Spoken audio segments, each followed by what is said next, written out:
es real acá, sí, ¿verdad? ¿Hasta dónde puede llegar alguien antes de que digamos esto ya es demasiado? ¿Cuántas líneas se deben cruzar para que algo deje de ser simplemente alarmante y se convierta en grotesco? Este fin de semana en México no tuvimos una, sino tres historias que parecen sacadas de un guión rechazado por ser demasiado exagerado para una película de terror. Un hombre caminando tranquilamente por las calles de Veracruz. Nada raro, hasta que te das cuenta de que lleva una cabeza humana en una bolsa. Sí, una cabeza de su amigo. Lo más curioso, o lo más aterrador, es que no hay vínculos con el narco. Porque claro, si no es el crimen organizado, entonces, ¿qué demonios es? En otro punto del país, un militar retirado se convierte en protagonista de lo que muchos llaman justicia poética. Lo intentan robar. Él responde con plomo, y mientras algunos aplauden de pie, otros se preguntan si estamos normalizando el gatillo fácil. Y para rematar, en Culiacán, padre e hijo son asesinados a plena luz del día. Un BMW convertido en tumba rodante. ¿Motivo? Nadie sabe. O mejor dicho, nadie dice. Un país donde el horror cotidiano, la verdad ya ni siquiera se disfraza. Hay cosas que ni la ficción más enferma se atrevería a escribir, como en Coatepec, Veracruz, donde la realidad superó una vez más a cualquier mente retorcida. Un hombre, identificado como Manuel N., alias La Mole, fue detenido mientras caminaba por las calles con una cabeza humana, en una bolsa. No estaba huyendo, no la escondía. Más bien parecía pasearse como quien lleva el mandado. Y no es metáfora, sacaba y metía la cabeza de la bolsa como si dudara si guardarla o presumirla.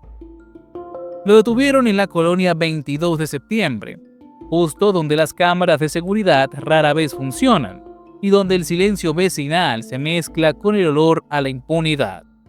Tenía manchas de sangre en la ropa y una bolsa con el cráneo de un supuesto compañero de fiesta. Según testigos, horas antes, ambos estaban bebiendo y drogándose, lo típico del domingo familiar versión Coatepec. Pero aquí viene lo realmente incómodo. No hay indicios de crimen organizado, nada de narco, carteles ni ajuste de cuentas. Solo un sujeto con historial de robos, adicciones y una inclinación por la brutalidad desbordada.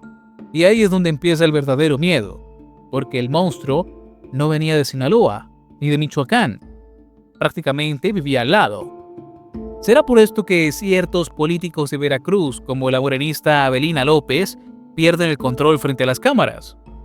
Porque preferirían borrar estas postales dantescas antes que admitir que su estado pacífico se está desangrando en silencio. ¿O será por esto mismo que terminan callando para siempre a periodistas locales, por atreverse a mostrarle al mundo lo que en realidad pasa en su mandato de transformación? No todo el tiempo es el narco el que comete atrocidades. A veces basta con un tipo que podrías cruzarte en la tienda. En un país donde cada esquina parece incubar su propio psicópata, la frontera entre el crimen organizado y la locura particular se vuelve bastante borrosa. Tan borrosa como la línea que divide la verdad de lo que el poder quiere esconder. Mientras tanto, las autoridades siguen investigando y la población sigue contando cadáveres. Pero no te preocupes, Veracruz sigue siendo mágico, al menos en los folletos turísticos. Ahora nos vamos a Naucalpan, Estado de México, un lugar donde asaltar es casi rutina y donde a veces el final no lo escribe el ladrón, sino el que se niega a ser víctima. Este sábado, un ex militar caminaba cerca del campo militar 1A, cuando un asaltante decidió probar suerte. La suerte, como suele pasar en este país, se le acabó bastante rápido. El hombre lo interceptó con violencia, intentando arrebatarle sus pertenencias. Pero esta vez, el guión cambió. El ex militar desenfundó un arma y le disparó. No hubo forcejeos heroicos ni escenas de película, solo una respuesta seca y contundente.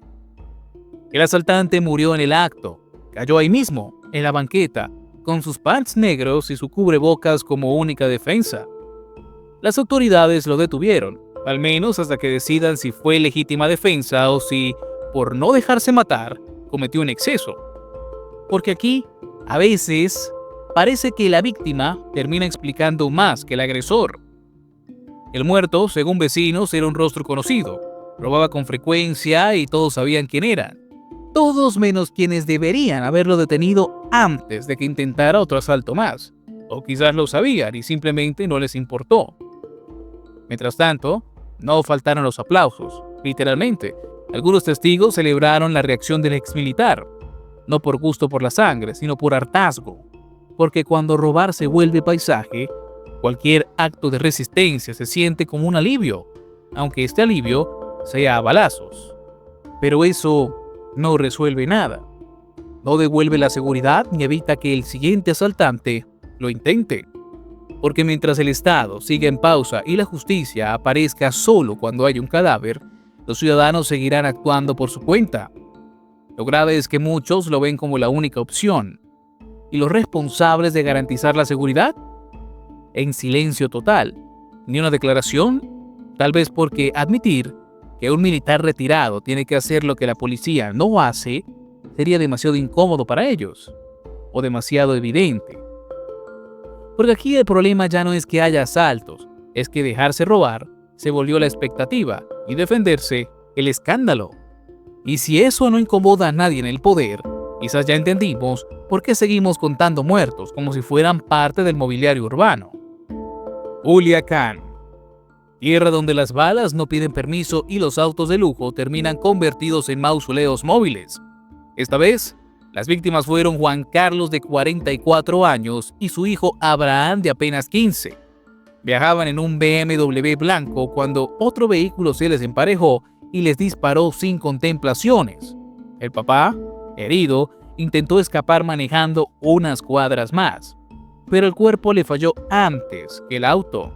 Murió al volante. El adolescente aún respiraba, pero no por mucho. 15 años. Ni chofer, ni sicario, ni funcionario. Solo un menor que iba con su papá. Y aún así, fue ejecutado como si llevara un expediente criminal.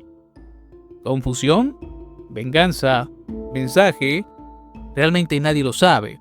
O mejor dicho, nadie lo dice. Porque en Culiacán preguntar demasiado puede costarte algo más que la tranquilidad. La fiscalía llegó, levantó el reporte, acordonó con cinta amarilla y prometió investigar otra vez, como cada fin de semana, como si escribir carpetas sirviera para resucitar muertos o frenar el plomo. Lo cierto es que en Sinaloa, aunque las estadísticas digan que la violencia va a la baja, los cementerios opinan distinto, porque los casos no desaparecen, aparentemente solo se archivan y se disfrazan un poco. Y sí, en lo que va de año, según las cifras oficiales, han bajado los homicidios en comparación con 2010, lo cual me parece sumamente extraño cuando vemos la realidad. Pero ese consuelo suena ridículo cuando hay menores ejecutados en pleno bulevar. No importaba si son 3.000 o 300, el problema no es la cifra, es la normalización. El hecho de que un crimen así se disuelva en la rutina informativa como si fuera otra línea de un PDF. No hay culpables identificados, no hay móvil confirmado, pero lo que hay es una constante: la impunidad como costumbre. Los responsables desaparecen tan rápido como aparecen los forenses, y los dolientes, esos no tienen estadísticas. Aquí no hubo cámaras que captaran el ataque, no hubo drones, no hubo persecución, solo tiros, sangre y un silencio que pesa más que las balas. Y mientras el Estado procesa el caso, los ciudadanos ya procesaron otra cosa. Y nadie está a salvo. Que la próxima ráfaga podría ser para cualquiera. Y aún así, seguimos sin respuestas, solo cuerpos y la sospecha constante de que en Culiacán la vida vale menos que un parabrisas roto. Entonces el panorama va así: 3 escenas, 3 puntos distintos del país, una constante: la violencia sin rostro, sin pausa, sin freno. No hace falta que sea narco para que sea brutal.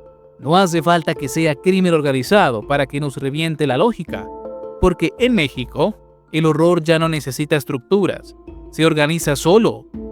A veces en Coatepec, otras en Naucalpan, luego en Culiacán, y después seguiremos viendo a políticos sonriendo en campaña mientras el país se desangra entre discursos vacíos y cadáveres sin explicación.